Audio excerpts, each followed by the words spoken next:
역사상 가장 위대한 사건이 어떤 사건일까요? 아마 인간이 불을 발견한 그 사건도 역사적으로 아주 중요한 발견이요, 또 사건이라 생각합니다. 어쩌면 전기를 발견한 것이 인간의 가장 위대한 사건이라 꼽는 사람도 있을지 모르겠습니다. 그러면 인간의 과학과 기술로 최초로 달나라에 인간의 발도장을 찍은 그 사건도 역사상 가장 위대한 사건이라 말할 수 있지 않을까요? 물론 인류의 역사상 사람들이 이뤄놓은 위대한 수많은 사건들이 있지만 저는 인류를 위해 가장 위대한 사건은 세상과 인간을 창조하신 하나님께서 이 땅에 육신을 입고 아기의 모습으로 탄생하신 바로 성육신 사건이라고 생각합니다. 예수님 탄생 700여 년 전에 활동했던 이사야 선지자는 하나님께서 친히 이 땅에 육신을 입고 오실 날을 소망하며 이렇게 예언했습니다. 이사야서 9장 6절로 7절 말씀을 한번 같이 읽어보겠습니다. 이는 한 아기가 우리에게 낳고 한 아들을 우리에게 주신 바 되었는데 그의 어깨에는 정사를 메었고 그의 이름은 기묘자라, 모사라, 전능하신 하나님이라, 영존하시는 아버지라, 평강의 왕이라 할 것임이라. 그 정사와 평강의 더함이 무궁하며 또 다윗의 왕자와 그의 나라에 군림하여 그 나라를 굳게 세우고 지금 이후로 영원히 정의와 공의로 그것을 보존하실 것이라. 만군의 여호와 열심히 이를 이루시리라. 그런데 하나님이 인간의 몸을 입고 아기로 탄생하신 이 위대한 사건의 전말을 오늘 이 성경 말씀을 통해 자세히 들여다보면 우리의 기대를 빗나가는 뜻밖의 모습에 우리는 당황할 수밖에 없습니다. 어떤 위대한 신화와 같이 경이로운 모습도 없고요, 그저 보통 사람들의 가슴 아픈 이야기처럼 들리기 때문입니다. 일반적으로 한 나라의 시조, 왕이나 종교 창시자 등 지체가 높은 인물들의 탄생 이야기들은 비교적 신비롭고 화려하지 않나요? 사실보다 부풀려 포장하고 신격화한 픽션인 경우가 허다합니다. 그러나 역사상 가장 위대한 사건인 예수님의 탄생 이야기는 초라할 정도로 너무나 단순합니다. 역사적 사실을 그대로 기록하였고 그 가운데 하나님의 오묘하신 뜻이 내표되어 있음을 오히려 우리는 발견하게 됩니다. 오늘 본문 누가복음 2장을 보면 예수님의 탄생 이야기의 기록이 비교적 자세하게 나와 있습니다. 먼저 1절을 보면 예수님이 탄생한 그 시대적 배경이 소개되어 있습니다. 당시 이스라엘은 로마의 제국의 식민지였고 가이사 아구스토 황제가 다스리던 시기였습니다. 가이사 아구스토는 우리가 잘 알고 있는 아우구스투스, 그 유명한 옥타비아누스입니다. 그는 식민지 백성을 효과적으로 통치하기 위해 로마 제국 전체에 호정령을 내렸습니다. 요즘으로 말하면 인구 센서스를 실시한 것입니다. 지역별로 인구를 파악해서 세금을 부과하기 위해 내린 정책이었습니다. 힘없는 유대 땅 백성들은 로마 황제의 호적 신고 명령에 자기가 태어난 고향에까지 가서 신고해야 했습니다. 근데 재미있게도 오늘 본문의 구조는 그 시대의 중심부에서 점점 아기 예수 탄생으로 그 포커스를 클로즈업하며 보여주고 있습니다. 온천하, 수리아, 갈릴리 나사렛, 베들레헴, 그리고 구유. 사람도 아우구스트 황제와 그리고 그 당시 수리아의 총독 구레뇨, 그리고 요셉, 아기 예수. 겉보기에는 이 땅의 주권이 황제에게 있는 것처럼 보이지만 진정한 이 땅의 구주로 오신 주님을 잘 보여주고 있지 않나요? 그 당시 이미 성령으로 아기를 잉태하고 있었던 마리아는 갈릴리 나사렛에 살고 있었습니다. 당시 이스라엘 북쪽 지방이었습니다. 근데 호적을 하기 위해 약혼자 요셉과 함께 그의 고향으로 가게 됩니다. 그곳이 바로 남쪽 유다의 베들레헴입니다. 베들레헴은 이사야와 동시대 선지자 미가 선지자가 700여 년 전에 예언했던 장소입니다.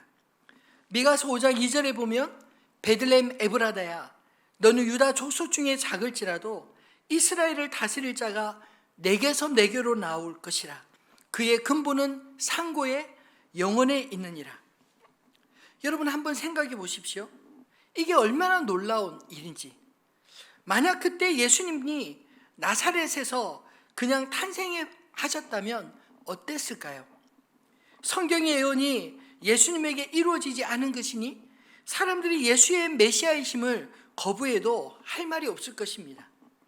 구약 성경에 보면 성탄에 대한 예언을 포함해서 예수님에 대한 예언이 350개 정도 나오는데 만약 그중 하나라도 틀리면 성경을 종합무어한 하나님의 말씀으로 우리가 믿을 수 없을 텐데 정말 놀랍게도 예수님의 탄생은 성경의 예언대로 다윗의 동네 베들레헴에서 탄생했습니다. 근데 예수님이 굳이 마구간에서 태어나신 이유는 무엇일까요? 하나님의 아들이심으로 얼마든지 좋은 데를 선택해서 태어날 수 있지 않았을까요? 그러나 하나님 편에서 마구간을 선택하신 것은 하나님께서 친히 낮고 천한 인생의 고통을 몸소 경험하시고 우리를 구원하시기 위함입니다. 그런데 본문은 인간의 입장에서 예수님이 마구간에 탄생하실 수밖에 없는 특별한 어떤 이유를 이렇게 소개하고 있습니다. 7절 하반절에 이는 여관에 있을 곳이 없음이라. 여관에 빈방이 없었기 때문이라는 것입니다. 요셉이 만삭의 마리아를 데리고 다니면서 여러 군데에서 방을 구하는데 여관마다 빈방이 없다고 거절할 때 얼마나 당황스러웠을까요? 상상이 되십니까? 겉으로 보면 분명 빈방이 없어서 그랬습니다. 하지만 잘 생각해 보면 진짜 이유는 그게 아닐지 모릅니다. 사실 여관 주인이나 주변 사람들의 마음속에 마리아와 태어날 아기를 위해 내어줄 빈방이 없었기 때문 아닐까요? 무슨 말입니까? 마음만 먹으면 얼마든지 방을 마련해 줄 수 있었을 텐데 그럴 마음의 여유가 없었다는 것이죠. 그 불쌍한 여인과 태중의 아기를 위해 방을 마련해 줄 수 있는 마음의 여유를 가진 그 시대의 사람들이 베들레헴에 없었던 것입니다. 저는 오늘 성탄절에 우리 자신에게 던져야 할 질문이 있다고 생각합니다. 만약 주님이 오늘 우리 시대에 오신다면 나에게는 예수님을 모실 빈방이 있는가? 우리 자신에게 물어봐야 하지 않을까요? 동방 박사들처럼 황금, 유약, 몰약을 준비할 수는 없어도 예수님을 모실 수 있는 빈방, 즉 마음의 여유는 있어야 하지 않을까요? 2000년 전에 이 땅에 오신 하나님은 오늘도 살아계시고 우리와 함께 임마누엘의 이름으로 찾아오십니다. 근데 문제는 우리가 너무 바쁘다는 것입니다. 우리 인생에 이미 찾아와 자리를 차지하고 있는 손님들로 만원을 이루어 더 이상 모실 공간이 없지 않나요? 요한계시록 3장 20절에 주님은 자기 만족에 가득 찬 라오디게아 교회를 향해 볼지어다 내가 문 밖에 서서 두드리노니 누구든지 내 음성을 듣고 문을 열면 내가 그에게로 들어가 그와 더불어 먹고 그는 나와 더불어 먹으리라. 이런 말씀을 하셨습니다. 그들이 보는 관점과 주님이 바라보는 관점이 달랐습니다. 그들은 주님을 잘 믿는다고 생각했지만 사실은 주님을 문 밖에 세워두고 자신들만의 흥에 빠져 주님이 두드리는 노크 소리도 듣지 못한 것입니다. 왕이신 예수께서 우리를 구원하기 위해 인간 몸을 입고 이 땅에 오셨을 때 우리 인간들이 그분에게 드린 것은 고작 구유밖에 없었습니다. 그래서 어떤 신학자가 말하길 우리 인류를 구원하러 오신 하나님 아들에게 우리 인류가 최초로 준 선물은 구유였으며 마지막으로 준 선물은 십자가였다. 이런 말을 했습니다. 우리가 상식적으로 생각할 때 만삭의 산모들은 특별 보호 대상이 아닌가요? 만약 우리가 버스를 타고 여행을 하는데 버스에 만삭된 여인이 올라탔다면 그를 보는 순간 누구든지 일어나서 그에게 자리를 양보할 것입니다. 왜냐하면 보호 대상이기 때문입니다. 만약 그런 여인 앞에서 그런 여인이 옆에서 괴로움을 표시한다면 아무리 바쁜 일이 있어도 주변 사람들이 달려들어 도와주지 않겠습니까? 근데 오늘 본문의 마리아는 만삭의 몸으로 얼마나 많은 집을 다니면서 방 하나 얻기를 위해 열심히 요청했지만 한 사람도 그를 위해 방을 주지 않았습니다. 그때 베들레헴은 전국에서 연고지를 찾아온 수많은 사람들이 모여 가장 큰 이익을 보던 사람이 아마 여관집 주인이었을 것입니다. 경쟁이 치열한 만큼 여관비는 부르는 것이 값이 되지 않았을까요? 그래서 예수님이 탄생하실 때 모실 수 있는 빈방이 없어서 예수님은 그 많은 집들과 방들을 뒤로 하고 태어나시자마자 가축을 키우는 마구간 구유를 침대 삼아 누우실 수밖에 없었습니다. 우리 인생에도 주님이 그런 대접을 받게 되지 않기를 진심으로 소망합니다. 두 번째로 우리 자신에게 이 성탄절에 물어야 할 질문은 내 안에 이웃을 돌볼 빈방이 있는가? 라는 질문입니다. 만약 요셉과 마리아가 부자였다면 어땠을까요? 아마도 돈을 벌기 위해 자기 방이라도 여관 주인들이 빼어주려 하지 않았을까요? 인류의 마지막 심판의 시간에 하나님 앞에 선 두 종류의 사람에 대해 마태복음 25장 40절과 45절은 이렇게 말씀합니다. 임금이 대답하여 이르시되 내가 진실로 너에게 이르노니 너희가 여기 내 형제 중에 지극히 작은 자 하나에게 한 것이 곧 내게 한 것이라 하시고 이에 임금이 대답하여 이르시되 내가 진실로 너에게 이르노니 이 작은 자 하나에게 하지 아니한 것이 곧 내게 하지 아니한 것이니라 하시니라. 정확하게 예수님이 탄생할 때와 같은 방식이지 않나요?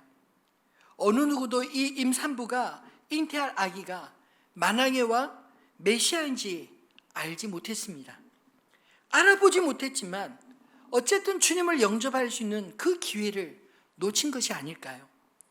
마태복음 2장의 동방 박사들의 출현으로 예루살렘이 떠들썩할 때 메시아 탄생지로 지목되었던 땅 베들레헴.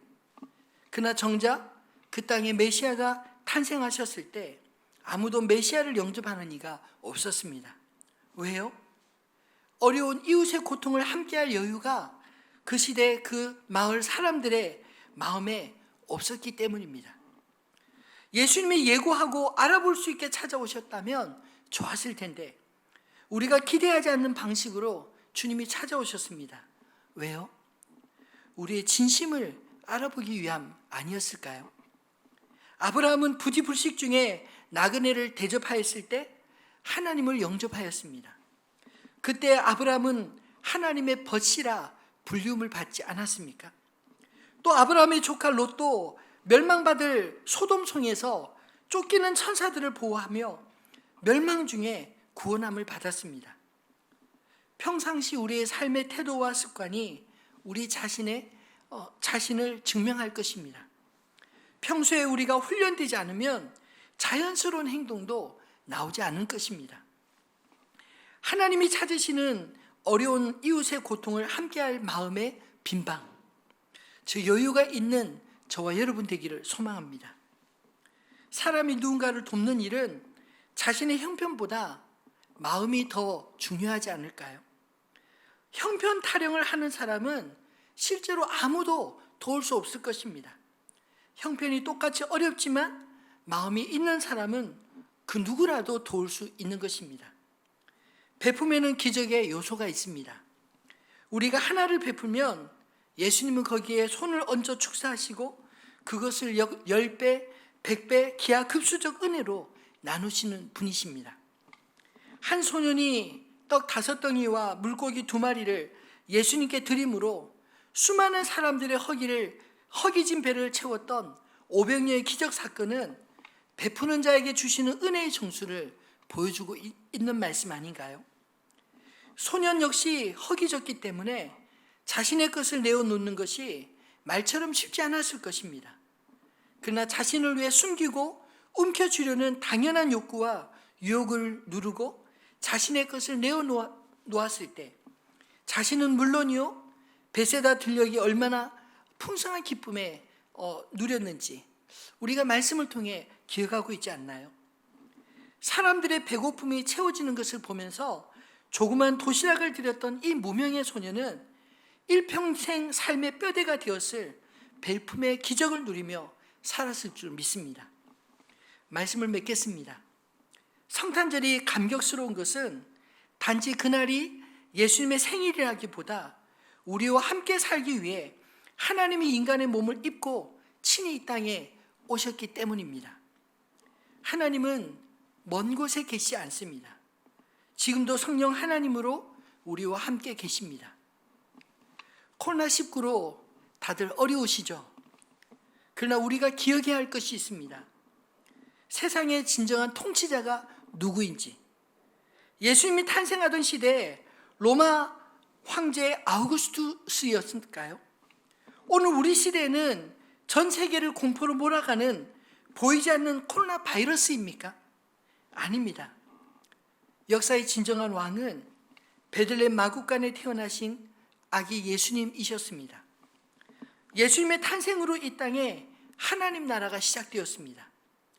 하나님의 통치가 예수를 믿는 저와 여러분을 통해 하나님의 백성들을 통해 어두운 세상에 빛을 가져왔습니다. 우리가 성탄절을 1년에 한 번씩 지키는 이유가 무엇일까요? 저도 제 생에 저의 나이만큼 성탄절을 보내었습니다. 성탄절은 우리와 함께 하시는 하나님을 기억하기 위함입니다. 어린 아기의 모습, 낮고 천한 모습으로 오신 것은 우리와 함께 하시고자 하는 하나님 자신의 의지 아닌가요? 구유에 누이신 것도 하나님의 선택이었습니다. 그렇다면 우리가 해야 할 선택은 무엇이어야 할까요? 이 땅에서 우리를 지배하려는 물질주의와 세속주의의 물결에서도 예수 그리스도께서 우리 안에 거하실 빈방을 내어드릴 수 있게 되기를 소망합니다. 그리고 우리 주변에 우리의 도움이 절실히 필요한 이웃들을 위해 우리들의 빈방을 내어줄 수 있기를 진심으로 소망합니다. 그리고 이제 주님을 아직 만나지 못한 사람들을 만날 때 빈방이 있습니까? 이렇게 외치는 저와 여러분 되시기를 주님의 이름으로 축원합니다. 말씀을 기억하며 제가 기도하겠습니다. 거룩하신 하나님 아버지, 2000년 전 베들레헴의 마구간의 어린 아기의 모습으로 오신 예수님을 이 시간에도 기억하고 찬송하며 예배합니다. 하나님, 비록 코로나 바이러스로 저희가 대면하여 함께 예배드리지는 못하지만 이 예배 가운데에서도 주님 우리의 왕으로 임하여 주셔서 우리의 진정한 왕이 누구신지 저희가 잊지 않도록 인도하여 주시옵소서. 그리고 예수님 이 땅에 오실 때 예수님을 영접하지 못했던 베들레헴 사람들과 같이 아니하고 예수님을 우리 마음에 온전히 모실 빈방을 준비할 수 있도록 주님 인도하여 주시옵소서.